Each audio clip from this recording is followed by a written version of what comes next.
Hello everyone, आप सभी का स्वागत है हमारे प्यारे चैनल संजय क्लासेस पर। तो क्लास 10 के लिए हमने जो है रिवीजन वीडियो स्टार्ट की थी, तो जिसमें पिछली वीडियो में हम केमिकल रिएक्शन एंड इक्वेशन को रिवाइज कर चुके हैं। ठीक है, अब बाकी बचे हुए पार्ट को हम यहाँ पर रिवाइज करने वाले हैं, तो मेरे साथ बने रहिए। बिना टाइम वेस्ट के स्टार्ट करते हैं। तो बच्चों, हमारा रह गया था टाइप ऑफ केमिकल रिएक्शन वाला पार्ट रह गया था। ठीक है, तो आज हम बेसिकली बात किसके बारे में करने वाले हैं? Type of reaction. ठीक है, केमिकल रिएक्शंस के कितने टाइप होते हैं, कौन कौन से टाइप होते हैं, उसके बारे में हम बात करने वाले हैं। तो सबसे पहले पढ़ता है हमारा कॉम्बिनेशन रिएक्शन। कौन सा पढ़ता है बच्चों?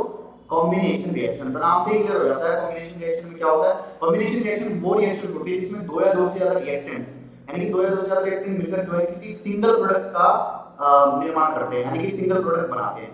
अब यहाँ पर एक बात याद रखनी है क्या, कि आपको यहाँ पर सिंगल प्रोडक्ट जरूर बताना है। तो आप डेफिनेशन यहाँ से पढ़ सकते हो कि जिसमें सिंगल प्रोडक्ट का फॉर्मेशन होता है। ठीक है, एग्जांपल के लिए आपको नीचे मैंने एग्जांपल दिया है कैल्शियम ऑक्साइड। ये बहुत फेमस एग्जांपल है, एग्जाम में बहुत इससे रिलेटेड क्वेश्चंस पूछे जाते हैं हर बार। ठीक है, तो कैल्शियम ऑक्साइड लिया, कैल्शियम ऑक्साइड को जो है रिएक्ट कराया वाटर के साथ, और वाटर के साथ जब रिएक्ट कराया तो वो स्लेक लाइन प्रोड्यूस करता है, कैल्शियम हाइड्रोक्साइड जिसको हम बोलते हैं।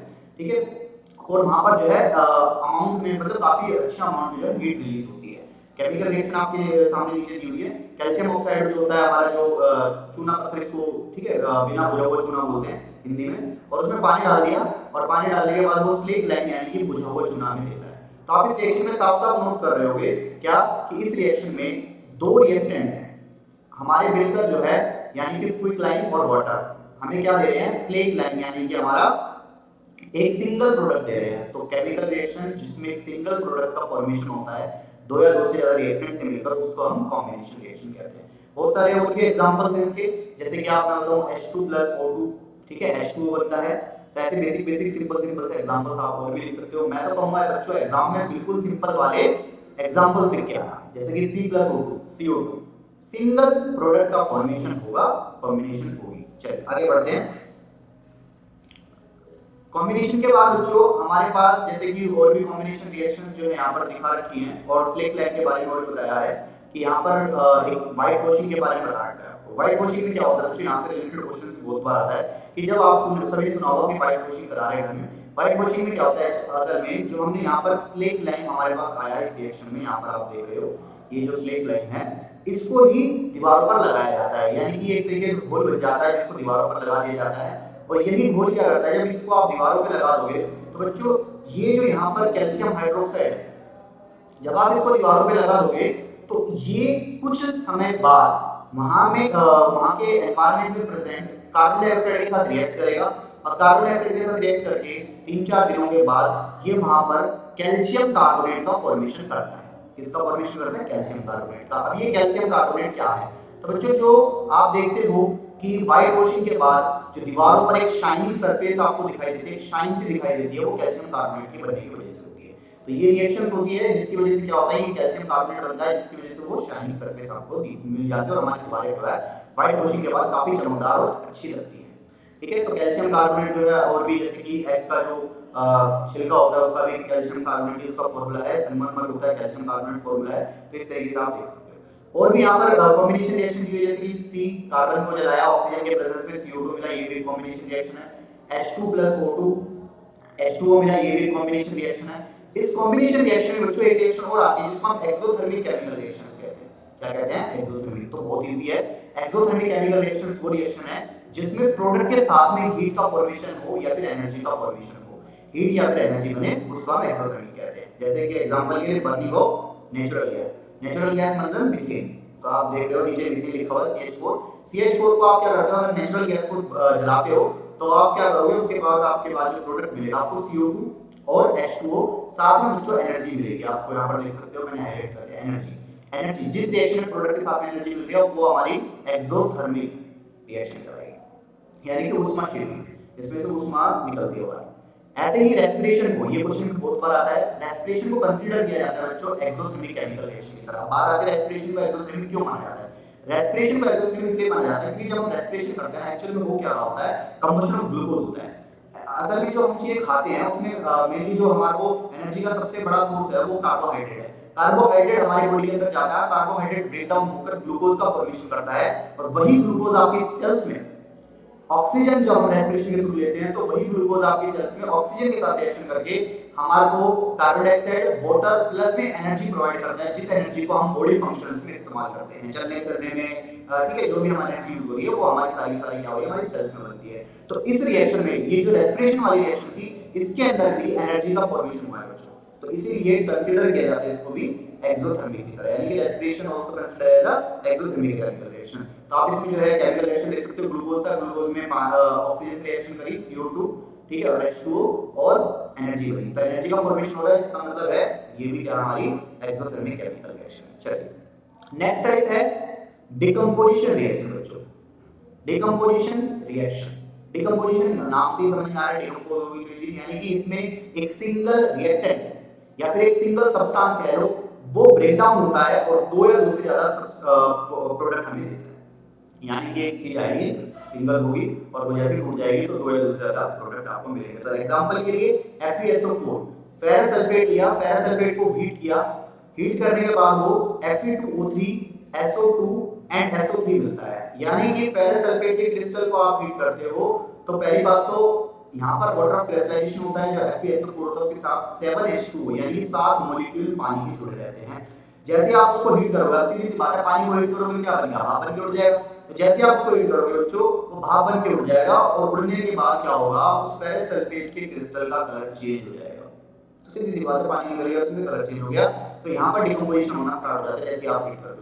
और डिकम्पोज होने के बाद जो फेरस सल्फेट का क्रिस्टल था वो हमारे को एक प्रोडक्ट देता है Fe2O3, फेरिक ऑक्साइड देता है, सल्फर डाइऑक्साइड देता है SO2 एंड सल्फर ट्राइऑक्साइड देता है। तो आप देख सकते हो इसमें एक सिंगल सब्सटेंस क्या दे रहा है, दो या दो से ज्यादा प्रोडक्ट फॉर्मेशन यहाँ पर कर रहा है। उसी की तरह एक और एग्जांपल है नीचे, हमने लाइमस्टोन लिया हुआ है बच्चों, लाइमस्टोन कहते हैं कैल्शियम कार्बोनेट को। लाइमस्टोन लिया, लाइमस्टोन को हीट किया यानी कि उसको गर्म किया और हमें कैल्शियम ऑक्साइड मिला और साथ में हमारे को कार्बन डाइऑक्साइड मिला। तो आप इसमें भी देख सकते हो एक सिंगल लाइमस्टोन जो है ब्रेक डाउन होके क्विक लाइम और कार्बन डाइऑक्साइड हमें दे रहा है। तो ये भी हमारी क्या है, डिकम्पोजिशन रिएक्शन। बस आपको एक चीज याद रखनी है, सिंगल रिएक्टेंट होगा वो ब्रेक डाउन होके क्या बनाएगा, दो या दो से ज्यादा सब्सटेंसेस बनाएगा।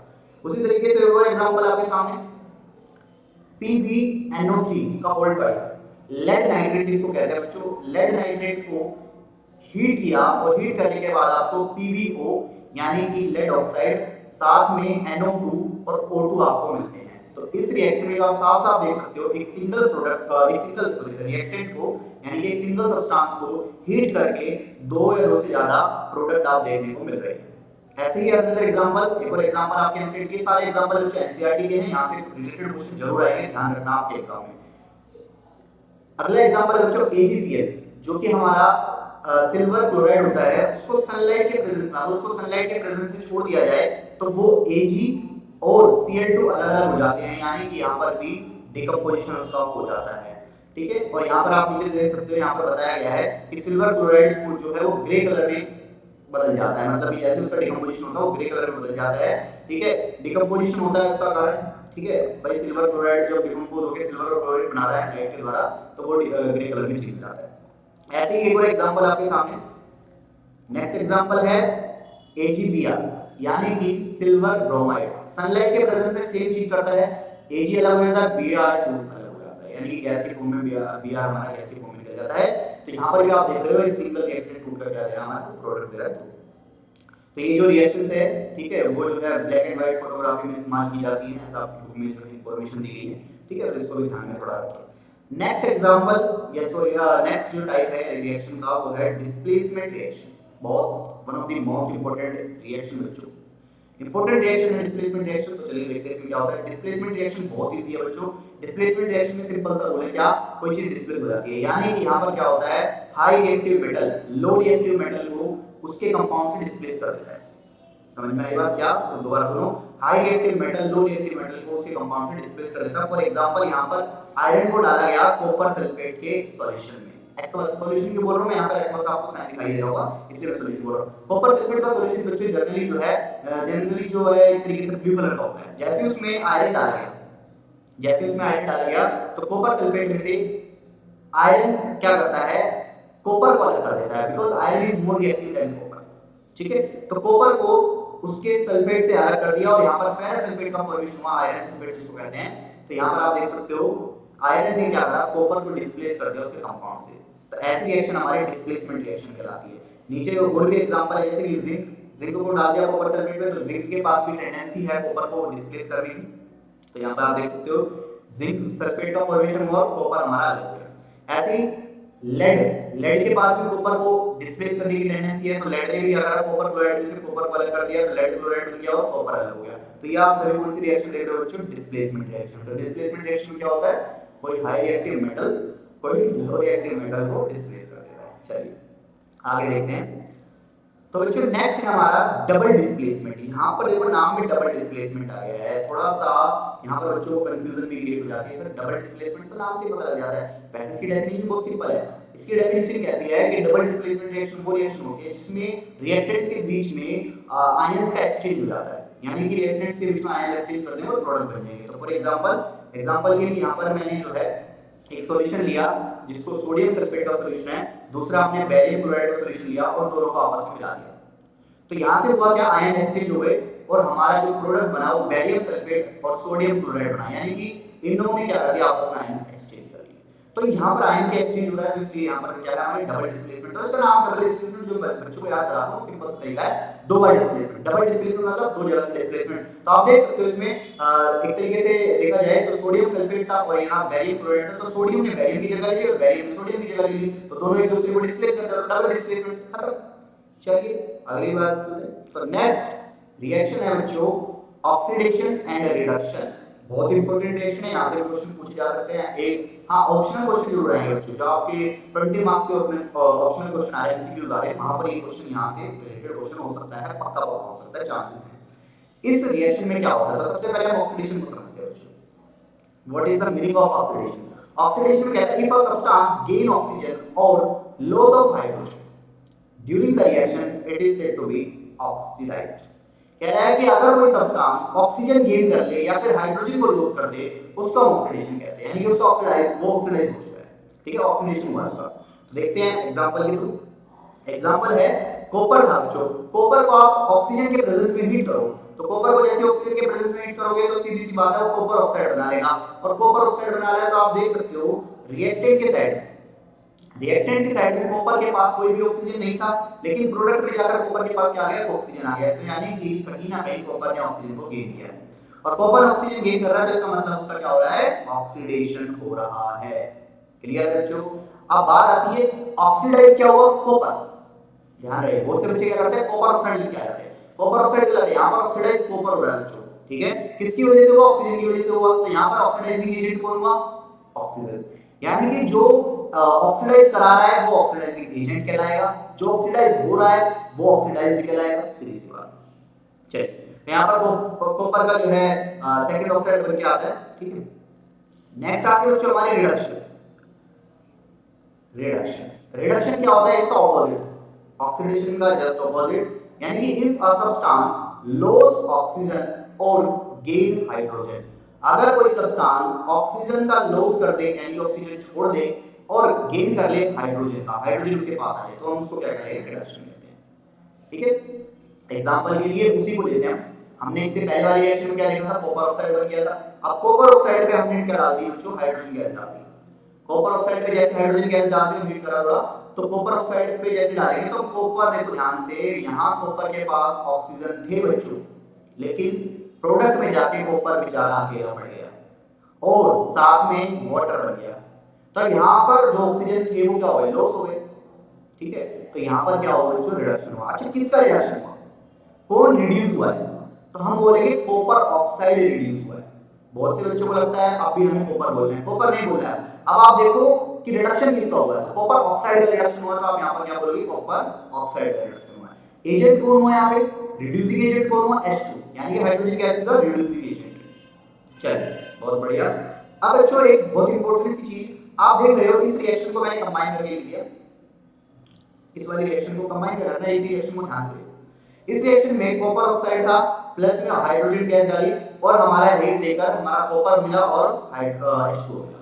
तो इस रिएक्शन में बच्चों आपने देखा कॉपर ऑक्साइड का रिडक्शन हुआ, क्योंकि भाई कॉपर ऑक्साइड रिड्यूस होकर क्या बन गया? कॉपर बन गया।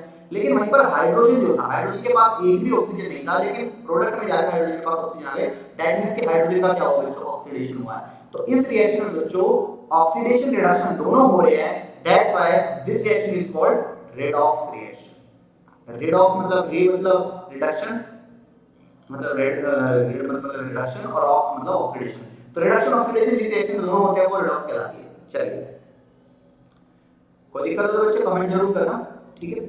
हाँ जी, हमारा बच गया कोरोजन एंड रेंसिडिटी, इस चैप्टर के लास्ट टॉपिक बच्चों, कोरोजन और रेंसिडिटी। तो कोरोजन और रेंसिडिटी में क्या है बच्चों?